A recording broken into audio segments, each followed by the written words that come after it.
we're going to explore how a major hazard from the Apollo 12 space mission perfectly illustrates why your paycheck might feel like it's just disappearing into thin air. We call this the financial lunar dust problem, and I got to tell you, the parallels here are absolutely fascinating.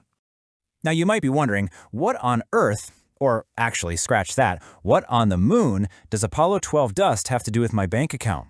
Well, think of yourself as the commander of your own financial spacecraft. You'd probably think the biggest threats to your mission are massive, catastrophic explosions, right?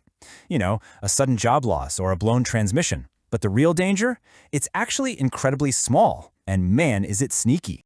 Section 1. The Apollo 12 problem, when tiny threats cause major mission failure. Let's take a quick look at what NASA discovered when their astronauts came back to the lunar module.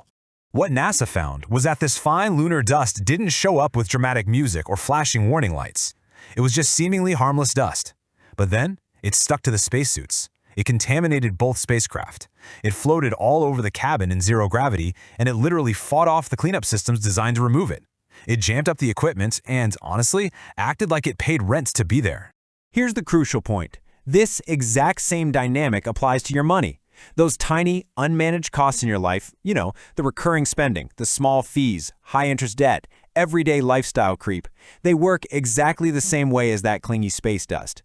They hitchhike into your budget completely under the radar, looking totally harmless.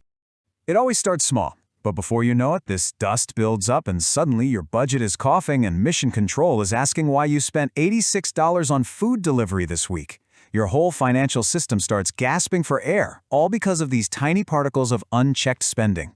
Section 2. The financial analogy. Mapping the hazards of space to your spending habits.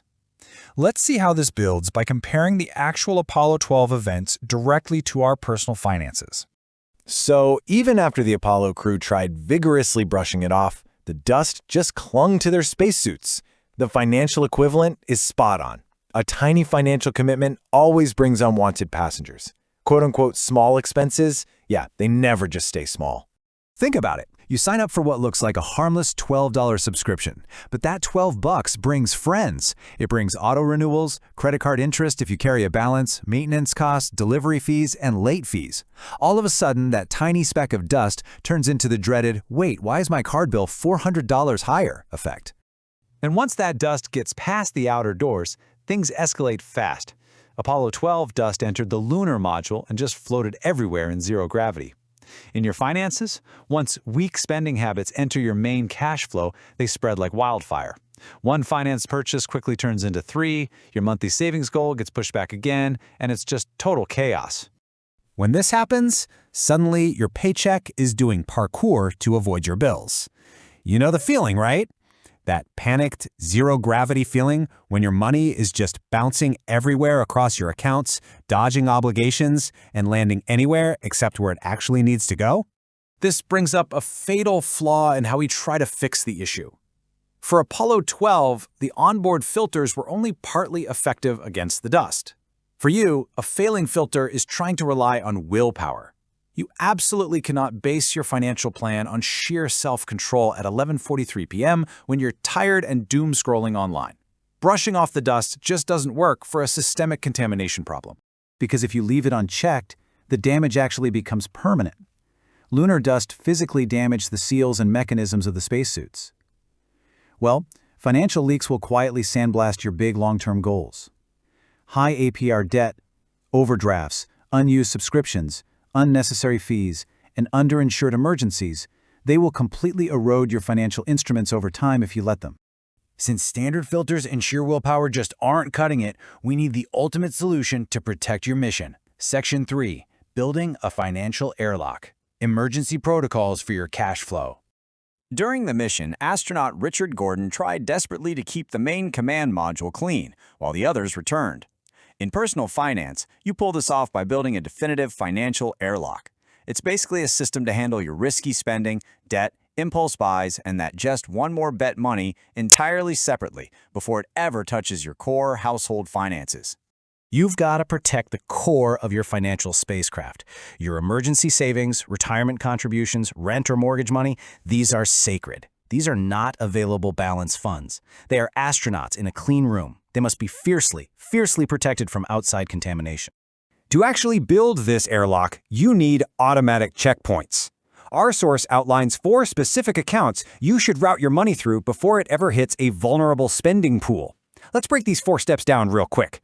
Here's the architecture of the airlock. First, the bills account. This is for fixed essentials, rent, utilities, the boring but mission-critical stuff. Second, savings and investing. You have to transfer this money on payday, immediately, before your brain spots a limited-time sale it definitely doesn't need. Third, a spending account. A fixed weekly or monthly allowance for restaurants and fun. And fourth, a risk account.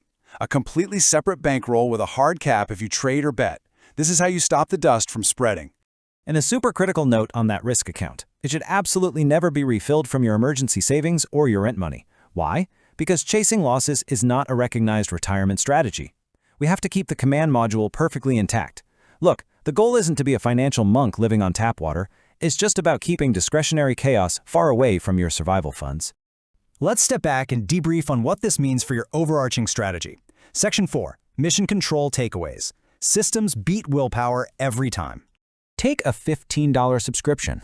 Honestly, it's not dangerous by itself, but combine it with a few forgotten subscriptions, some credit card interest, delivery fees, quick convenience store stops, and suddenly you've got a highly expensive, abrasive lunar regolith coating every single part of your cash flow.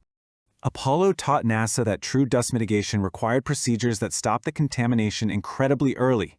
You need to do the exact same thing. Treat the financial dust while it's still outside the spacecraft. Set up your accounts, your automatic transfers, your spending caps, and your rules before temptation, debt, or an unexpected expense even as a chance to get inside the cabin. So, as we wrap up this explainer, I want to leave you with a crucial question to ponder today.